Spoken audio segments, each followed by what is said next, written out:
Have you ever walked away from a conversation feeling like you were the most boring person in the room? Like no matter how hard you tried, you just couldn't connect, couldn't keep the conversation going, or worse, felt invisible? Well, here's the truth. You're not boring. You just haven't learned conversation skills. And in today's video, we're going to unpack exactly why that is, and more importantly, how to fix it. Because great conversations aren't reserved for the naturally charismatic, the extroverted, or the so-called interesting people. They're skills anyone can learn, including you. Let's dive in. Section 1, the misconception about being boring. First, let's address this lie we tell ourselves: I'm just a boring person. Most people who feel this way actually have a lot to say, but they've never practiced expressing it. Or they've been shut down, ignored, or felt out of place so many times that now they avoid speaking up altogether. And what happens when you avoid conversations? You get rusty. You lose confidence. And before you know it, you believe you're boring. But let me ask you this. Are you truly boring, or have you just never learned how to confidently navigate a conversation? Most people never get taught this. School doesn't teach it. Workplaces rarely value it. And unless you grew up in a naturally social environment, it's a skill you probably never developed. The good news is, like any skill, it can be learned. And today, you'll learn how. Section 2, Why Conversation Skills Matter. You might be thinking, why should I even care about conversation skills? Well, because everything in life comes down to relationships. Your friendships, your career, your opportunities, even your personal growth are all shaped by your ability to connect with others. Conversation is how relationships start. It's how opportunities open up. And it's how you leave a lasting impression. Think about the last time you met someone who made you feel understood, who asked you great questions, who made you laugh. Did you think they were boring? Or did you walk away thinking, wow, that person was cool? You have the potential to be that person. And it's not about faking it, it's about learning simple, natural techniques that anyone can apply. Section 3, the biggest mistakes people make in conversations. Before we dive into what to do right, let's talk about what most people get wrong. Mistake number 1, only talking about themselves. People love talking about themselves, but a conversation isn't a monologue. If you spend the whole time waiting for your turn to speak, you'll miss the opportunity to truly connect. Mistake number 2, giving one-word answers. When someone asks you, "How was your weekend?" and you say good, the conversation dies. Learn to expand on your answers and give the other person something to work with. Mistake number 3, avoiding vulnerability. We tend to keep conversations shallow because we fear judgment. But interesting conversations happen when people open up, share stories, and reveal a little of who they are. Mistake number 4, overthinking every word. When you constantly worry about sounding smart, funny, or impressive, you block yourself from being natural and authentic. Mistake number 5, not asking meaningful questions. Small talk is fine, but it can feel empty.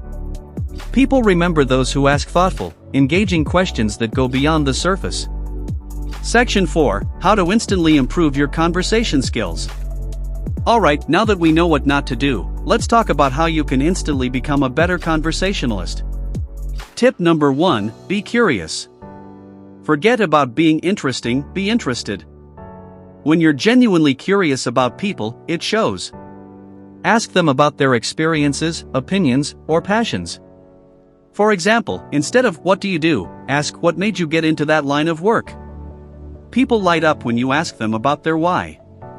Tip number 2, use the Ford method. If you're not sure what to ask, remember Ford. Family, occupation, recreation, dreams. These topics naturally lead to deeper conversations and help you learn what matters to people. Tip number 3, share personal stories. People don't connect with facts, they connect with stories. When appropriate, share a quick personal experience. It doesn't have to be dramatic. Even something simple like, "That reminds me of the time I," works. Tip number 4, embrace pauses. Silence in conversations isn't awkward unless you make it awkward. Learn to be comfortable with brief pauses. It gives both people space to think and keeps the conversation natural. Tip number 5. Mirror body language and energy. People subconsciously trust and feel closer to those who reflect their tone and mannerisms. If someone's relaxed and casual, match that energy. If they're passionate about a topic, lean in with enthusiasm.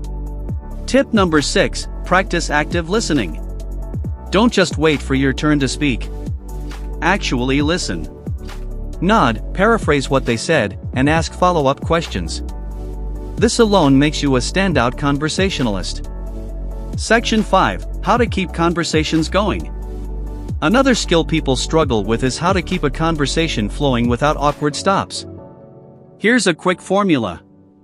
Answer plus add plus ask. When someone asks you a question, answer it. Add a small piece of information. Then ask them a related question.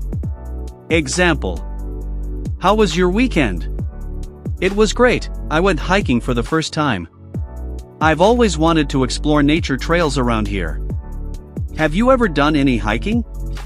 That one formula can keep a conversation alive for 10 to 15 minutes easily.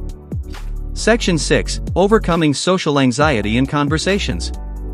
For those who struggle with social anxiety, conversations can feel overwhelming.